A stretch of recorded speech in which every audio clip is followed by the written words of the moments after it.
Bên GS và MU đang khá là lấn ướt đối với các đại diện KTG và NNN.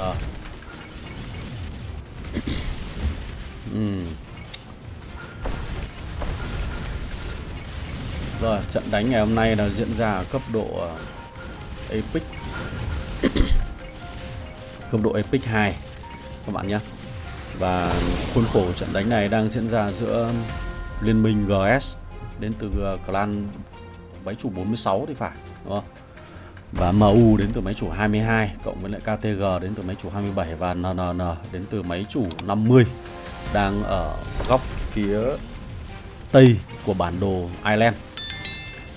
Và trận đánh buổi bình luận ngày hôm nay đang là ngày 16 tháng 10, ngày thứ 5. Và sau mấy ngày tham gia trên cấp độ 4 thì cục diện ở chiến trường này nó vẫn đang chưa ngã ngũ các bạn ạ. Cuộc chiến nó vẫn đang rất là giằng co. Rồi, xin chào 500 anh em, chào mừng anh em quay trở lại buổi livestream của mình nhé.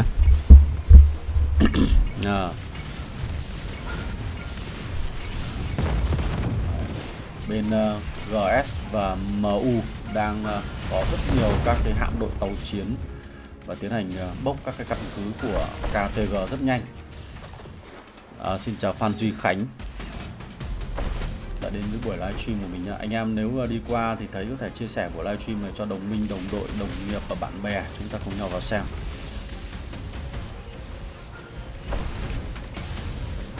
Bên KTG đang có lực lượng rất mỏng và bên GS và MU đang cố gắng clear nốt những căn cứ của KTG.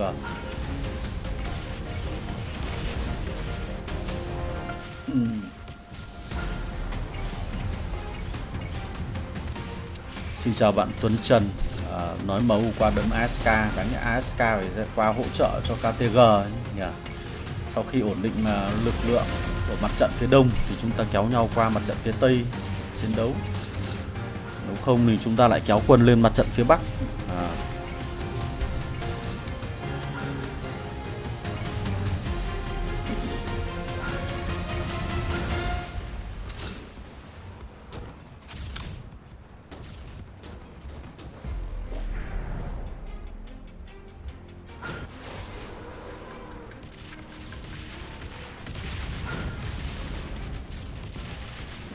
Cảm ơn sự hô hào của bạn eSport VN. Anh em đi qua nhớ bấm like, share, subscribe channel của mình nhé. Đặc biệt là thả tim.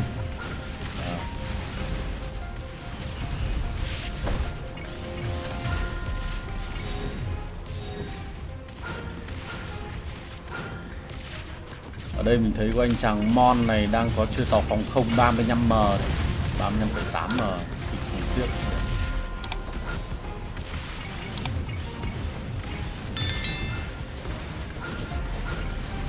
Trần Chính, xin chào bạn Trần Chính đến từ máy chủ S12. Anh em cho mình biết cái kèo đấu của cái chiến trường này nó như nào nhỉ? Cái kèo đấu của chiến trường này mình chỉ biết là MU hiện tại là MU cộng với lại GS đang là một bên và KTG cộng với NNN là một bên. Đấy, thì ngoài ra thì cái hai liên minh còn lại là Nova, là ASK, đúng không? Và S12 là bên nào? Các bạn hãy để lại phần bình luận nhé.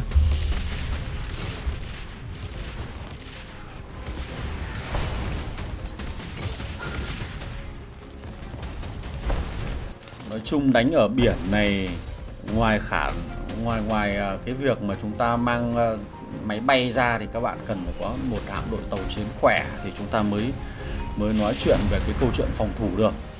Còn nếu mà chúng ta không có các hạm đội tàu chiến thì khả năng là không thể phòng thủ được ở dưới biển đâu. Đấy, mấu chốt của cuộc chơi ở dưới biển đấy là chúng ta lấy công bù thủ. Lấy công bù thủ các bạn ạ. Lấy tấn công để bù lại phòng thủ. Còn nếu mà chúng ta chơi trường phái phòng thủ chuyên phòng thủ thì khả năng hơi khó rồi. Đông như thế này không thể phòng thủ được. Trong khi đó tàu cái xưởng đóng tàu của chúng ta chỉ có 3 slot thôi. Tức là 3 slot đấy chúng ta cũng không thể phòng thủ được. Kể cả các bạn mà có 3 slot mà full mắc binh thì nó phòng thủ rất chán. Nên là cách phòng thủ tốt nhất vẫn là gì? Đem quân ra ngoài chiến trường đấm nhau.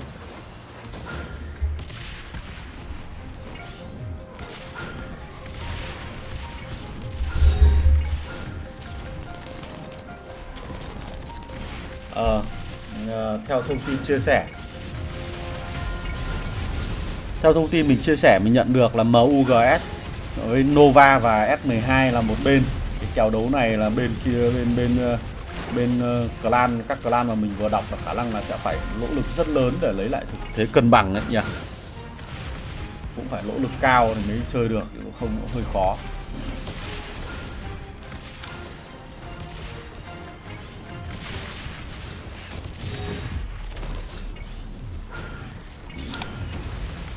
Tàu sân bay còn chơi được không? Nãy mình thấy có một vài người chơi sử dụng tàu sân bay đánh khá là thấm. Hiện tại thì như các bạn đang được nhìn thấy là cái tàu sân bay nó cũng không thể nào mang ra ngoài chiến trường được, sử dụng nhiều như các đơn vị khác được, đúng không? Bởi vì rõ ràng là các cái đơn vị máy bay của tàu sân bay nó chịu tác động bởi các cái lực lượng không quân nữa, cho nên là ngoài cái việc mà bị tấn công bởi tàu phòng không, nó lại còn bị tấn công cả bởi các cái đơn vị tiêm kích ở trên bầu trời nữa. Một đơn vị mà lại có đến 3 đến 4 các cái gọi là con săn mồi, các cái con săn mồi, đúng không? Thì làm sao mà có thể chơi được? Khó, nói chung là khó chơi.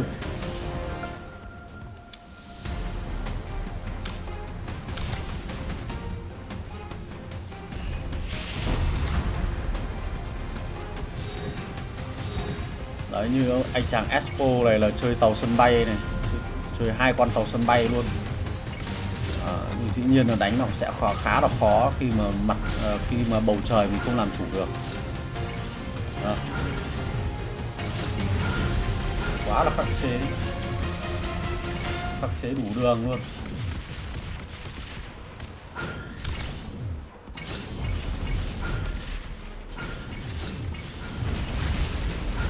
Với cái việc mà phòng thủ ở trên mặt đất thì trong nhiều tình huống chúng ta có thể thấy là các cái căn cứ có thể sơi tái được những cái tập đoàn quân như thế này. Nhưng mà xuống đến dưới biển này một cái thôi là cái việc đấy mình chưa thấy ai có thể làm được nhỉ. Ngốn hết cái 3 đến 4 cái hạm đội hải quân này là hơi khoai. Rồi chúng ta chuẩn bị đến pha tấn công Expo.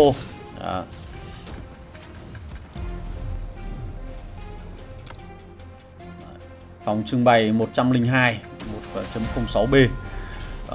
Xem là tấn công Expo này như thế nào. Hiện tại là anh chàng này đang chơi 2 đơn vị tàu sân bay cộng với một đơn vị tàu thiết giáp.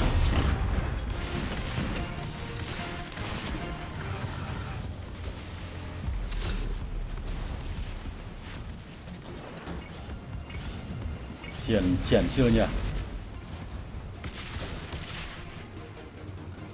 Này phải có lực lượng không quân nữa, mạnh mẽ nữa thì mới chơi được. Đúng rồi, Cu Quy là người phát động tấn công đầu tiên. Đây này, đơn vị tàu thiết giáp của Cu Quy nó quảng rồi. Đến chúng ta nhìn cái vạch màu đỏ. Đấy, các bạn nhìn thấy với anh chàng này nếu như ở trên mặt đất thì khả năng phòng thủ của anh ta cực kỳ khỏe. Nhưng mà xuống dưới biển một cái thôi thì chúng ta thấy là lực lượng phòng thủ ở trong căn cứ của anh ta dường như là không làm được gì nhiều lắm. Khả năng là chiến báo thì chắc cũng được khoảng độ 1.000 đến 1.500, mình đoán vậy. Đấy là cao đấy, đúng không?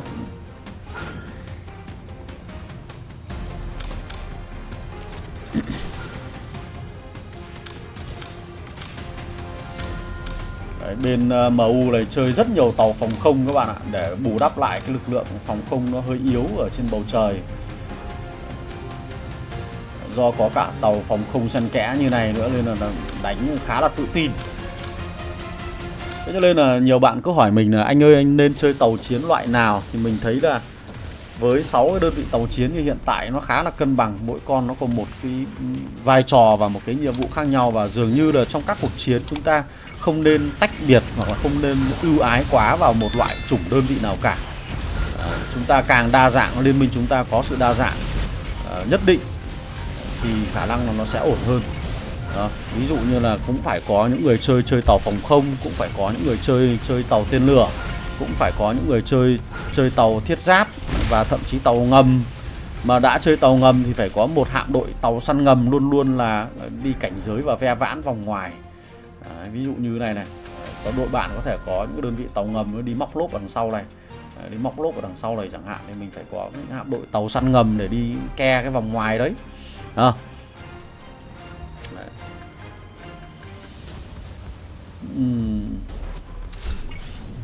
Với lực lượng tàu lớn như thế này thì căn cứ nào nó cũng là giấy thôi, chứ cũng không riêng gì Expo cả. Mình thấy đông tàu như thế này thì căn cứ nào nó cũng giấy cả. Anh em mang xuống thì còn giấy hơn. Đúng không? Căn cứ của anh em nhảy xuống đây còn giấy hơn rất nhiều. Đây như anh chàng này gọi là 300 triệu power, đấm nó cũng giấy lắm.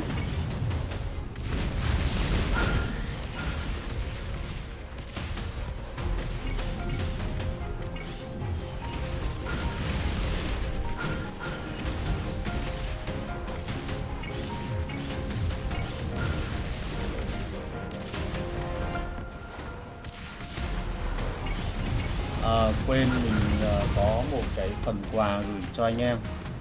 Nếu ai đang xem livestream thì chúng ta sẽ có cơ hội các bạn gửi các bạn một cái code của tháng 9 đi.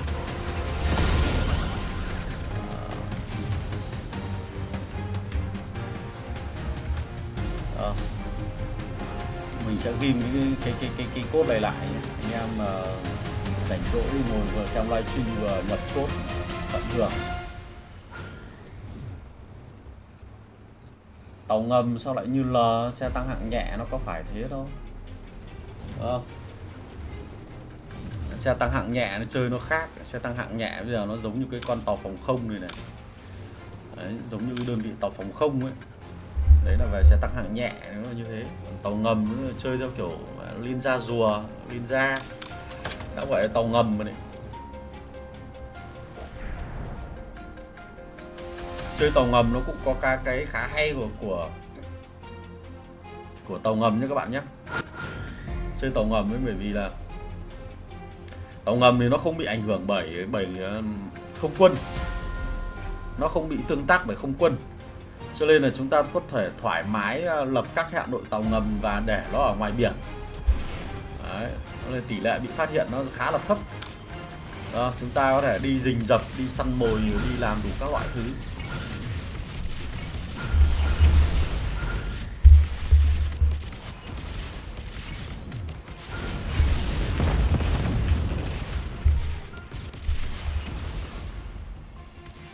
Hello Robert. Hello Robert.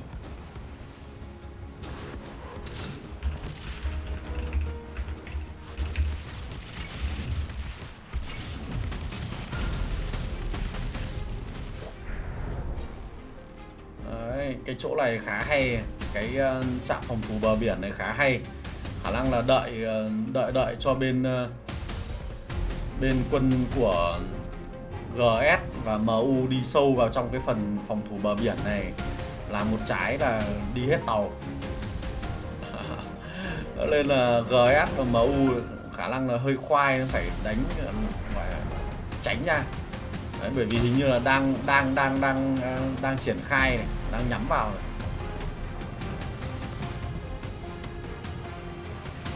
Cho nên là tàu của GS và MU nó phải tránh ra đây này.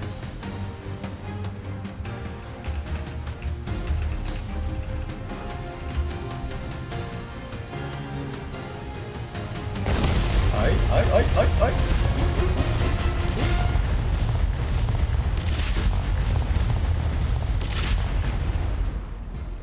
Thế này không mang tính bất ngờ lắm nhỉ, bởi vì khi bắn là nó xuất hiện cảnh báo vào đây thì đội bạn này bắt đầu đi ra xong lại đi vào nhỉ. Nó không có nhiều ý nghĩa lắm nhỉ. Giờ né nó rất dễ. Né nó dễ. nó có thời gian đếm ngược nữa, và trong thời gian đấy thì mình có thể di chuyển ra bên ngoài đợi.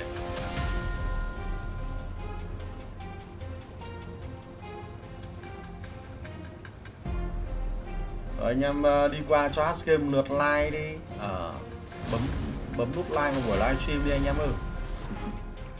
Làm gì mà 29 người đang xem mà chỉ có 13 cái lượt like được đấy nhỉ.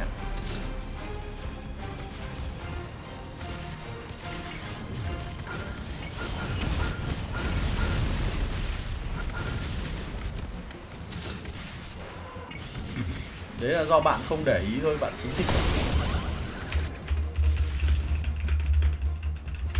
Chứ nếu như mình để ý thì mình hoàn toàn có thể nhìn thấy mà.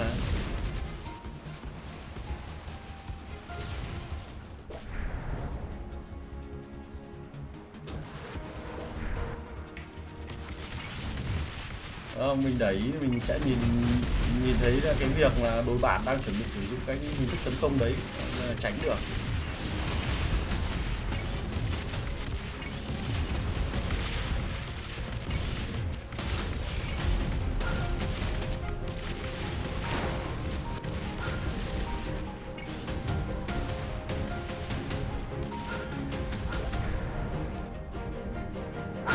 Bên KTG khả năng là không còn khả năng phản công nữa rồi. Yeah. Tầm này KTG ngủ, mọi hôm mình vào xem ở cái chiến trường này tầm này cũng thế, toàn thấy bên GS với lại MU đi đẩy thôi. KTG dường như là giờ đang là giờ 12 giờ đêm của họ nên là không còn chơi gì phải.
Giờ chuyển có bạn Khánh Vũ bảo là chơi được nửa năm MB 8.1, nghiên cứu xong mốc cuối tác chiến của MB, tức là hóa vàng MB rồi. Bây giờ chuyển sang chơi bom Nga được không? Thì bạn chuyển sang chơi nghiên cứu máy bay ném bom hả? Chơi nghiên cứu về không quân hả? Chuyển sang nghiên cứu không quân cũng ổn mà. Mặc dù đi như vậy nó hơi chậm, sau này nó sẽ bị thọt một thời gian, nhưng mà thôi cố gắng vậy. Chơi không quân thì mình nghĩ là bạn chơi cái tiêm kích này nó dễ hơn chơi tiêm kích đầu tiên. Sau này có tiêm kích khỏe thì mình xây dựng một đơn máy bay ném bom sau.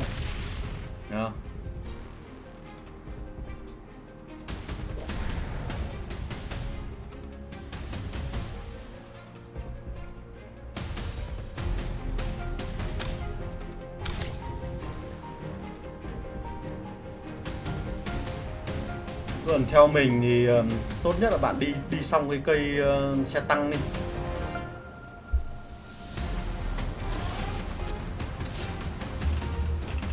Bạn cứ đi xong cây xe tăng đi, tác chiến nâng cao xong rồi sang chiến tranh hiện đại của xe tăng đi. Xong hết xe tăng thì mình chuyển sang không quân. Ok, thế cho nó ổn hơn, bạn chơi kiểu đỡ cỡ là khá là khó.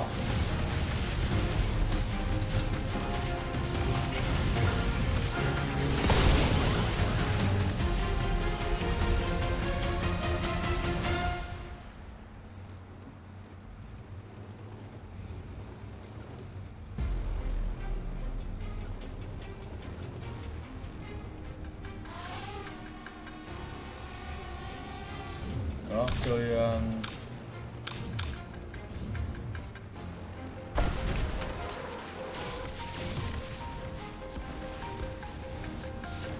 đây, tàu ngầm này đấy, xuất hiện phát khóc thét luôn.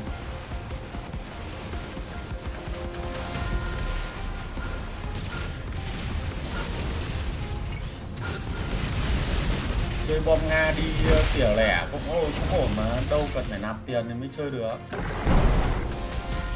Đúng không? Chơi bom Nga thì đâu cần phải nạp tiền thì mới chơi được. Đứng chọn góc chuẩn thì chọn góc chuẩn cái là chơi ok thôi. Bom Nga chọn góc chuẩn là chơi đẹp, chơi tốt. Đứng ở góc chuẩn tỉa.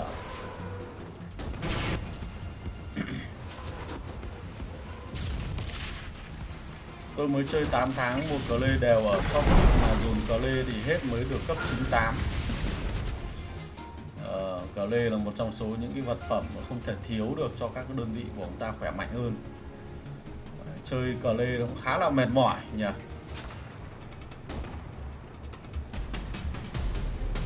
Xin chào Phong Kinh, có hóa gì không anh, là như nào nhỉ bạn Phong Kinh nhỉ? Bạn Phong Kinh này ý là bảo sao nhỉ? Có hóa gì không là như nào nhỉ?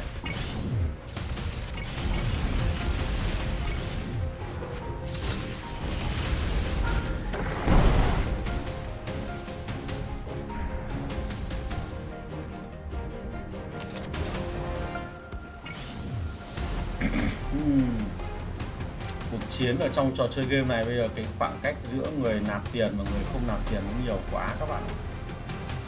Thế thành ra là bây giờ chúng ta nhìn thấy nó giống như ở một trận đánh thật đấy, là những cái người mà không nạp tiền thì nó giống như là lính bình thường thôi. Mình nghĩ là cái câu chuyện này mình đã nói từ cách đây một năm, hơn một năm rồi. Mình cũng đã dự đoán về một cái viễn cảnh là những anh em nông dân, những anh em free to play thì đóng vai là những người lính, là những người nông dân cầm súng, những người lính. Thế bây giờ lính thì nó sẽ có nhiều loại. Có lính hàng đầu tiên, lính nông dân cầm cuốc xẻng, đấy chính là free to play như anh em đang chơi ấy. Có loại lính thứ hai là được cầm súng, có giáp, có mũ, có giáp, có các thể loại có súng, là những người mà thi thoảng là làm gói hợp đồng vũ khí hoặc là hội kín. Làm gói hội kín và hợp đồng vũ khí, rồi thi thoảng giàu tí thì làm gói là hội tam điểm. Thế thôi. Sau đó lên cấp bậc cao hơn một tí là những người lính mà gọi là chỉ huy tiểu đội. Chỉ huy tiểu đội là những người mà có nạp mỗi tháng kiếm cái phòng trưng bày một tí. Còn sau này là có những cả tướng tá là người ngồi hàng sau bình phong. Tướng tá là người mà có luôn có công trạng cao nhất mặc dù là chiến đấu ít nhất. Tức là cái công sức người ta bỏ ra chiến đấu ít nhưng mà đổi lại là cái điểm tiêu diệt này, điểm cỗ máy này người ta cũng chơi nhiều, người ta cũng được nhiều. Đấy là những người kiểu nạp full mắc binh.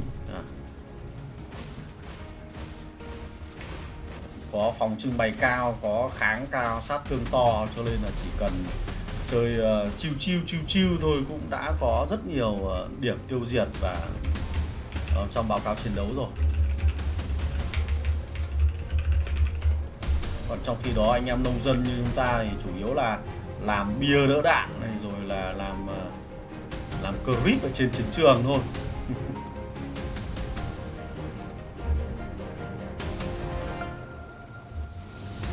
Đúng rồi, cái chay thì mình chơi một nhánh lục quân thôi. Mình cứ chơi một nhánh lục quân thôi bạn ơi. Chơi một nhánh lục quân thì có thể là chọn bộ binh, chọn xe tăng, chọn pháo binh, bạn chọn chuyên một loại thôi. Đấy. Sau đó là chúng ta chuyển sang chơi không quân. Cái vấn đề của những người chơi chuyên một loại ấy là chúng ta nhanh bị chán. Các bạn nhanh bị chán. Và đôi khi các bạn chơi chuyên một loại thì các bạn dễ bị khắc chế. Các bạn bị người khác khắc chế thì là bạn chán, bạn nhìn thấy người ta chơi nó hay quá thì là bạn bắt đầu bị dao động tâm lý.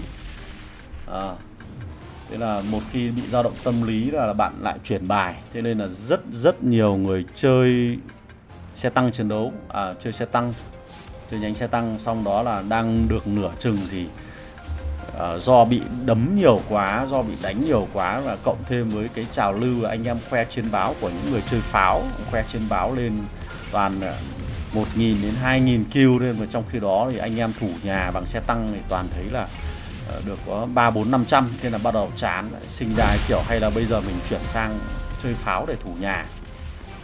Thế là lúc đấy thì bạn lại chuyển sang pháo, bạn kiếm được 1-2 con yếu yếu đặt ở nhà nghĩ là nó khỏe. Thế là bạn vẫn chưa hiểu là tại sao là pháo mình bắn nó lại không thấm vào pháo bằng pháo của đồng minh mình bắn. Anh em cùng chơi kiếm kill ngon thế. Thế là bạn mới nghe người ta bảo là bây giờ phải nâng sao lên, là 1 với 2 là phải có nghiên cứu. Mình bắt đầu ngộ ra là gì, bây giờ đánh đấm lại không có nghiên cứu thật thì yếu thật.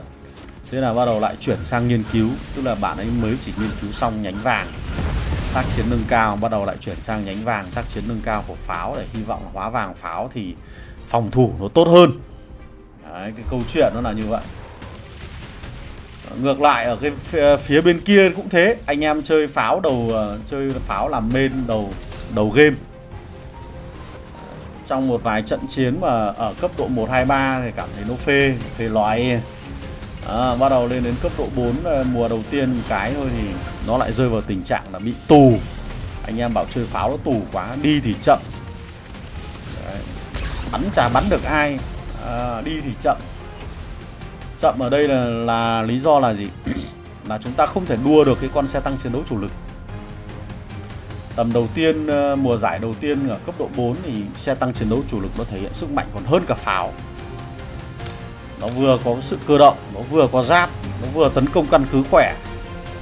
Anh em cứ là một tập đoàn quân xe tăng chiến đấu chủ lực đi càn. Thế là mình là người chơi pháo thì chả gửi được vào với ai. Thế là một hai mùa đầu tiên thế là âm kill. Toàn đấy xe tăng nó làm hết nhiệm vụ rồi. Anh em chơi pháo thì bảo nằm ngửa sướng lắm, chả thấy địch, chả thấy đánh. Mà mình muốn đi lùa địch thì bảo là anh ơi, khả năng là bây giờ em phải tẩy con pháo này, em chơi sang xe tăng chiến đấu chủ lực để còn đi kiếm kill, chứ còn đánh pháo này đói lắm. Thế là đang nghiên cứu pháo thì anh em lại chuyển nửa sang nghiên cứu xe tăng chiến đấu chủ lực. Đấy, tâm lý nó là như thế anh em ạ. Hoặc là có những người chơi xe tăng đang chơi cảm giác là nó cũng hơi là khá là funny đấy. Thế nhưng mà chơi giữa chừng thế lại gặp những ông mà chơi bộ binh, bắn mãi nó không chết. Thế quái nào mà xe tăng của mình cũng mẹ nghiên cứu rồi các thể loại mà bắn bộ binh nó không chết thế nào nhỉ? Thế là thần thánh bộ binh rồi, khả năng là mình chuyển sang bộ binh chơi thử. Thế nên là cái bài lỡ cỡ nó có rất nhiều người bị lỡ cỡ. Đấy, trong khi đó thì hỏi có nạp tiền không? Báo cáo anh em cày chay thôi, chứ tiền nong gì, sinh viên đấy đâu ra tiền mà nạp game. Rồi ạ. Đấy, thế nên là mình cứ phải tâm niệm thôi. Mình tâm niệm thôi là mình là nông dân, mình là người chơi free to play. Mình đã thua những cái người chơi nạp tiền ở cái buff của bộ ngoại trang, buff của thần gia căn cứ ấy, buff của cái skin ấy. Nếu như anh em mà có điều kiện thì hỏi những cái người mà có phòng trưng bày tầm 3x, 4x là chúng ta sẽ thấy cái phần sát thương này, hỏa lực này của những cái người chơi đấy nó đã hơn mình rồi. Tức là chỉ riêng trong đấy thôi, nó đã hơn mình rồi. Làm sao mà mình đánh lại được? Kể cả các bạn có nghiên cứu tốt thì người ta cũng nghiên cứu mà. Cái điểm khác biệt duy nhất giữa bạn và những người chơi khác đấy là đến từ linh kiện của mỗi đơn vị ấy, và sự phân bố của cờ lê trong mỗi đơn vị mà bạn có. Còn đâu là gì? Tướng thì cũng giống nhau, nghiên cứu thì cũng giống nhau, chất của đơn vị thì cũng vậy. Cùng thế, các bạn dùng pháo Mỹ thì đối phương nó cũng dùng pháo Mỹ thôi, đúng không? Tướng các bạn có tướng gì thì họ cũng dùng tướng đấy thôi. Đấy, cho nên là điểm khác biệt duy nhất là đến từ cờ lê này, đến từ linh kiện này. Linh kiện thì nó phụ thuộc vào mỗi người khác nhau, bởi vì nó chế ra khác nhau. Có người thì mở ra bản vẽ vàng cộng, nhưng mà cùng cái bản vẽ vàng cộng đấy thì mỗi người chế ra một cái chỉ số khác nhau, thế là nó đã khác nhau rồi. Đó. Cho nên là cái thứ hai là phân bố của cờ lê vào trong các đơn vị nữa. Mấy mình chỉ khác được ở những người chơi khác ở chỗ đấy thôi. Còn đến một cái điểm gọi là đến một cái ngưỡng. Một cái ngưỡng là gì? Ngưỡng là ai cũng giống nhau. Thì điểm khác biệt duy nhất ở đây là gì? Bộ sưu tập. Hết. người ta có bộ sưu tập, người ta đã cộng thêm khoảng độ 30% hỏa lực. Bạn không có bộ sưu tập, bạn đã thua người ta 30% hỏa lực rồi. Người ta có bộ sưu tập, người ta có 30% kháng sát thương chẳng hạn. Đấy. Thôi tính 15% cho nó nhỏ thôi, 30% nghe to quá. 15% kháng sát thương và người ta có 15% sát thương nữa. Trong khi đó bạn cày chay thì bạn có không sát thương và không kháng sát thương. Điều đó có nghĩa là bạn đã thua người ta khoảng độ 30% chỉ số rồi, đúng không? Đấy. Bạn bắn người ta thì bị giảm đi 30% sức mạnh. Bạn bị người ta bắn này thì lại ăn thêm 30% sức mạnh nữa, tức là tổng chênh lệch lên đến 60% rồi. Thế nên làm sao mà bạn ăn được người ta nữa. Hello Mamic. Welcome you to my live stream today. So my TikTok account is blocked. So I can't live stream on TikTok anymore. So I think we have to wait TikTok to unlock my account. So right now I just live stream on YouTube. So how about you? How are you today?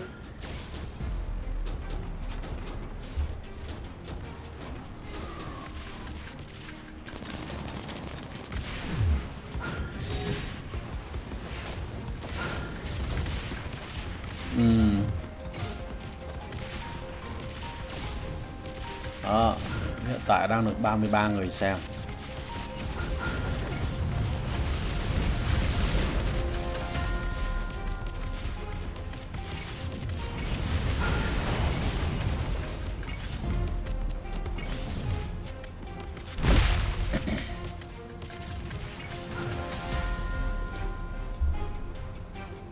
Marine. You are tired. Marine unit, marine, submarine, like this.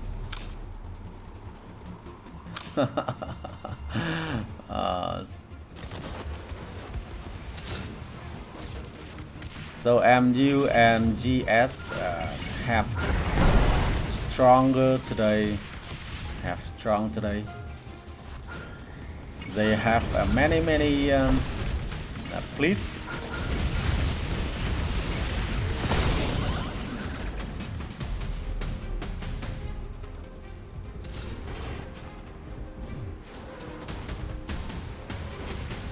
Navy.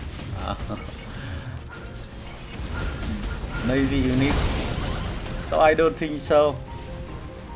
I can see the Navy battle is very fun.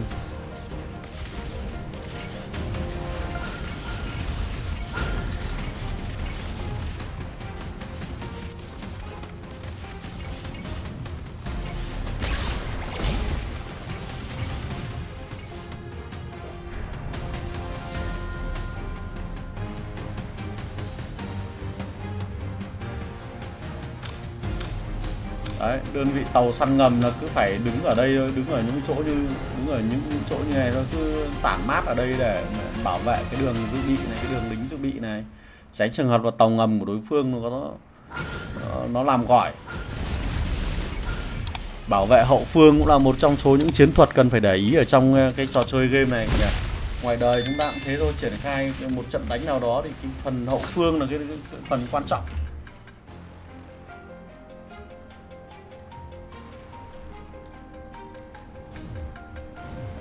Bạn Phong Kinh bảo rằng là chơi L ở bạc 1 cũng được top 3 liên minh. Không biết nên sang pháo hay là sang tiêm. Theo mình thì bạn nghiên cứu xong xe tăng thì bạn chuyển sang nhánh tiêm kích, nhánh không quân.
cứ nghiên cứu xong xe tăng thì mình sang không quân cũng được.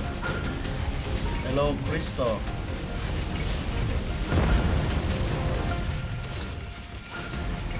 Đánh không quân mút chỉ mới lên được. Quãng thời gian nghiên cứu thì nó giống nhau. Bây giờ không có không quân thì xe tăng nó bị ném cho vỡ đầu ngay. Một chơi ở một liên minh mà không có không quân thì chúng ta thấy là khá là đuối. Các bạn cứ để ý mà xem chơi liên minh nào không có không quân là thua hết. Đấy. Có không quân khỏe thì chúng ta chơi mới ổn được.